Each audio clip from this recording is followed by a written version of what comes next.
We're going to take a look at this coming Friday's Personal Consumption Expenditure Index, also known as the PCE Deflator.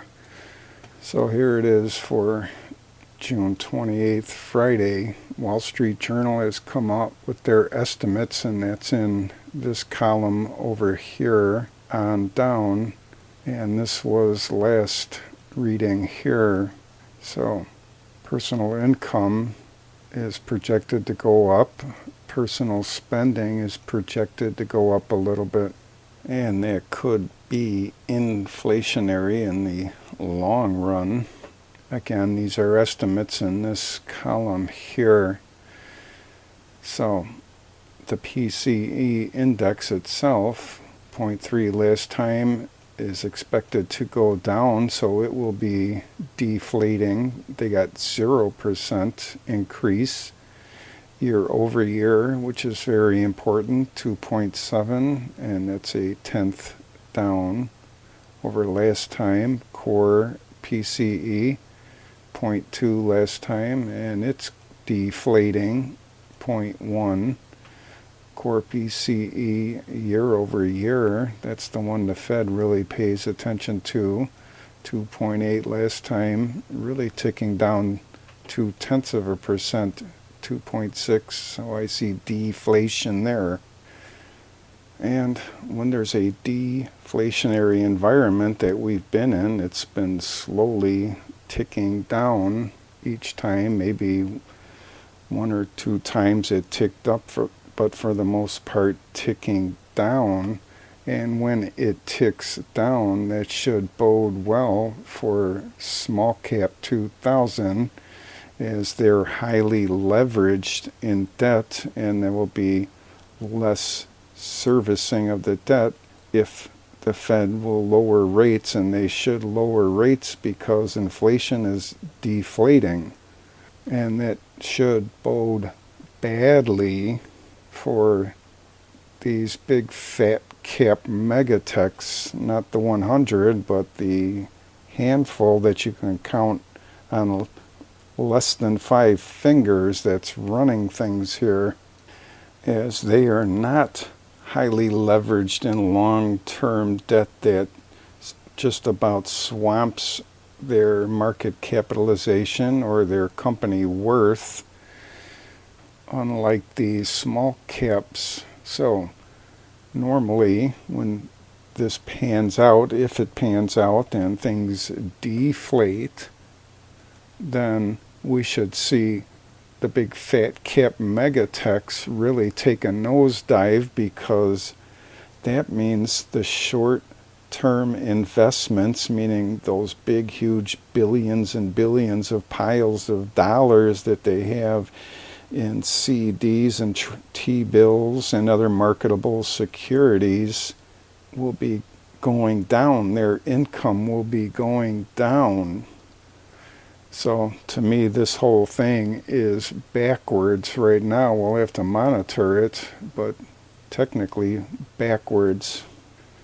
And here's the big daddy of them all, NVDA, with a market capitalization of $3,152,025,000,000, and the price to book ratio is at 64. So it's trading at 64 times its actual worth if it went out of business tonight and had to settle tomorrow.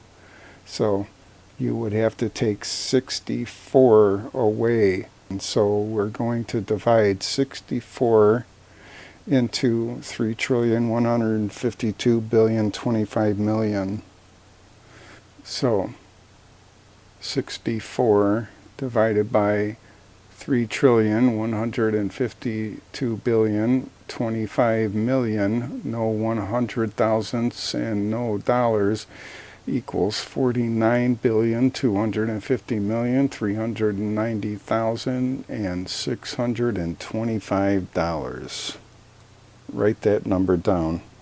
Okay, now we're going to go over to their balance sheet, and you can see their long-term debt is about 10 billion, and their short-term debt is only 1 billion.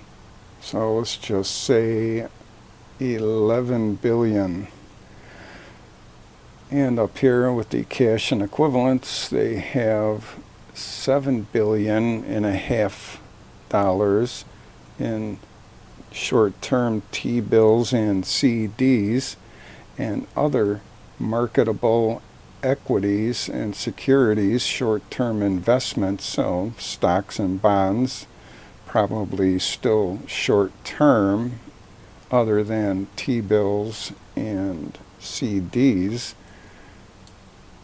And they have about 12 billion that's outstanding coming in that customers owe them for their wonderful chips, and about $5 or $6 billion in inventory that they could liquidate. Yeah, so added up, that's about $54 billion of cash on hand, basically. And it's the short-term investments that will hurt them if the Fed has to start scrambling and cutting interest rates if they wait too long. And they're certainly jawboning everybody into thinking that they're just not ready yet, or they need more data, whatever it is that they need, but they're definitely trying to keep the wolves at bay from really tearing into it. So what I'm saying is, yeah, okay, we're probably spending too much still, and it's probably credit card debt, but for the most part, the PCE Deflator is going down, and if this pans out and they don't cut, well, they're probably going to put this whole thing into a recession. So bottom line, NVDA should be really hitting the skids if that pans out, and the rest of the rabble in the Russell 2000 will be experiencing some nice gains there, and it all depends on rate cuts.